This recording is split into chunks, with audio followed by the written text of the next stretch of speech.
ఎన్నికల్లో 50,000 ఓట్ల మెజార్టీతో నన్ను ఆశీర్వదించి మరి ఈ రోజు మీ ముందు శాసనసభ్యుగా నిలబెట్టిన నా అక్క చెల్లెమ్మలకు, నా సోదరులకు, మిత్రులకు, బంధువులకు, వైఎస్ఆర్ కాంగ్రెస్ పార్టీ నాయకులకు, శ్రేయభిలాషులకు అందరికీ కూడా శిరస్సు వంచి నమస్కారం చేస్తున్నాను. మా తల్లి, మేము 5 ఏళ్ళు ఏమేమి చేయాలని చేసేసాం. మొత్తము మేము చెప్పినవన్నీ కూడా తోచ తప్పకుండా మా నాయకుడు జగన్మోహన్ రెడ్డి గారు మేము చేసినాడా లేదా? చేశాడు కదా. కాబట్టి మీకు ఒకటే చెప్తా ఉన్నాను, నా గొంతు కూడా సరిగలేదు. నేను రెండు మాట్లాడుతాను. ఆ 2 మాటలకు సమాధానం చెప్పండి, మీరు ఇంకా బయలుదేరచ్చు. ఏం తల్లి, ఇక్కడ రెండేనక్కయ్య, నాడు నేడు. నాడంటే చంద్రబాబు టైంలో 2014 నుంచి 2019 వరకు ఎలా ఉన్నారు, 2019 నుంచి ఈ రోజు వరకు కూడా ఈ 58 నెలల కాలంలో మీ అందరి జీవితాల్లో ఏమి మంచి జరిగింది, మీ కుటుంబాలు ఎలా ఉన్నాయి ఈ రోజు అనేది ఒకసారి ఆలోచన చేయమంటున్నా. ప్రతి విషయంలో కూడా మరి మొట్టమొదటిగా తీసుకుంటే వైఎస్ఆర్ ఆసరాకు సంబంధించి మరి 2019 మే వరకు మీరెవరైతే మీ గ్రూపుల్లో అప్పులు ఉన్నారో ఆ గ్రూపులు ఉన్నటువంటి అప్పును 4 దఫాల్లో మీకు చెల్లిస్తానని మాట ఇచ్చినాడు జగనన్న పాదయాత్రలో.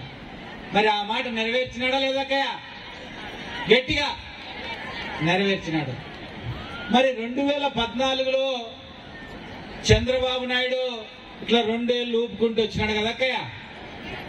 మరి 2 ఏళ్ళు ఊపుకుంటూ వచ్చి మళ్ళీ ఇట్లా అన్నాడు. ఇట్లా అంటే డ్వాక్రా రుణాలు మొత్తం మాఫీ అన్నాడు. అయినాయా?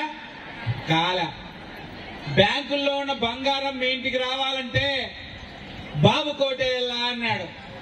ఏమైపో చెప్తారని ముసలోడు చాలా అనుభవజ్ఞుడంట, చాలా మేధావంట. పాము మా బంగారం అంతా తెచ్చిస్తారని బ్యాంకుల్లో ఉండేది మీ భర్తలు వచ్చి చెప్పి ఇడిపిద్దాము, పంట వచ్చిందంటే కూడా ఒప్పుకోలే. ఉన్ని మా బాబు వస్తాడు ఇడిపిస్తారు అంటే ఏం చేశా? బ్యాంకుల్లో నుంచి నోటీసులు వచ్చా. మీ భర్తలేమో ఏంది ఎట్లా చేస్తారు మీరు, ఆ చంద్రబాబు తొండనే నమ్ముకొని నా బట్ట ఇట్లా చేసా అని మీరు తిట్టరే, వాళ్ళు తిట్టరే, వాళ్ళు మిమ్మల్ని కూడా తిట్టరే. నీ బంగారింటికి రాలే, డ్వాక్రా రుణాలు మాఫీ కాలే. మీకు రాజశేఖర రెడ్డి సార్ ఉన్నప్పుడు పావులా వడ్డీ వచ్చేది, 0 వడ్డీ వచ్చేది. దానికంతా చంద్రబాబు నాయుడు 2014లో వస్తేనే గుండు 0 చుట్టేసి డ్వాక్రా సంఘాలకి ఆ పావులా వడ్డీ 0 వడ్డీతో ఎంతైతే లబ్ధి చేకూరుతుందో అది మాత్రమే మీకు కొంచెం అకౌంట్లోకి వేసా. సరేలే ఇంకేం చేస్తాం, ఓటేసినాము ఆవిడ తాడు తెచ్చుకొని మళ్ళా ఓటేసేకి రాకుండా అడిగేకి రాకుంటుంటాడని మీరంతా గట్టి మనసు చేసుకొని 2019లో మరి మీ ప్రతాపం అంతా చూపించి కేవలం 23 సీట్లు మాత్రమే ఇస్తుంది. ఇప్పుడు మళ్ళా 5 ఏళ్ళు అయింది కదా, మర్చిపోయింటే రక్క చెల్లెమ్మలంతా నువ్వు పాపము మళ్ళా మోసం చేయించాలి మళ్ళా ఊపుతా అన్నాడు అక్కయ్య. ఎవరెవరు ఊపుతున్నారు? ఆయన ఒకడే కాదు ఇప్పుడు ఊపేది, ఆయన కొడుకు లోకేష్